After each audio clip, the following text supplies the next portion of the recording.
রাজশাহীর খড়খড়িতে ট্রাকের সঙ্গে দুই বাসের সংঘর্ষে ৩ জন নিহত হয়েছেন। আহত হয়েছেন অর্ধশত বাস যাত্রী। তাদের রাজশাহী মেডিকেল কলেজ হাসপাতালে ভর্তি করা হয়েছে। রবিবার রাত ১২টার দিকে বরেন্দ্র বিশ্ববিদ্যালয়ের সামনে এই দুর্ঘটনা ঘটে। দুর্ঘটনা কবলিত যানবাহন ৩টি জব্দ করেছে পুলিশ। তবে ট্রাকের চালক ও সহকারী পলাতক। বান্ডেল থাকলে প্রতি সেনমানিতে টাকা বাঁচবে। বিকাশ সেনমানি বান্ডেল কিনে জিতুন প্রতি লেনদেনে। চাঁপাইনবাবগঞ্জের রানীহাটি ইউনিয়ন জামাতের নেতাকর্মীরা দুটি বাস নিয়ে পিরোজপুর যাচ্ছিলেন দিলওয়ার হোসেন সাঈদীর কবর জিয়ারত করতে।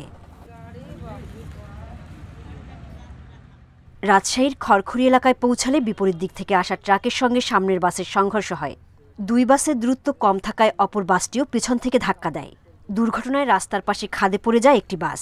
এতে ঘটনাস্থলেই 2 জনের মৃত্যু হয়। হাসপাতালে মারা যান আরও একজন। গাড়ি আগা পিছিয়ে যাচ্ছিল, ট্রাকে এসে একটাকে মেরেছে, ফের পরে আরেকটাকে মেরেছে। দেখলাম বাস পোল্ট্রি খাচ্ছে, পোল্ট্রি খেয়ে তখন নিচে পুকুর ছিল, সেই পুকুরে তখন পড়লো। তখন আমি জানলার কাঁচ ভেঙে তখন বাইরে বের হয়ে তখন পুকুরে ঝাঁপ দিই।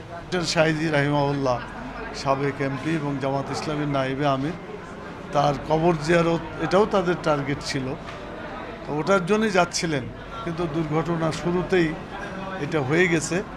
এলাকার লোকজনের সহায়তায় ফায়ার সার্ভিস ও পুলিশ আহতদের উদ্ধার করে রাজশাহী মেডিকেলে পাঠায়।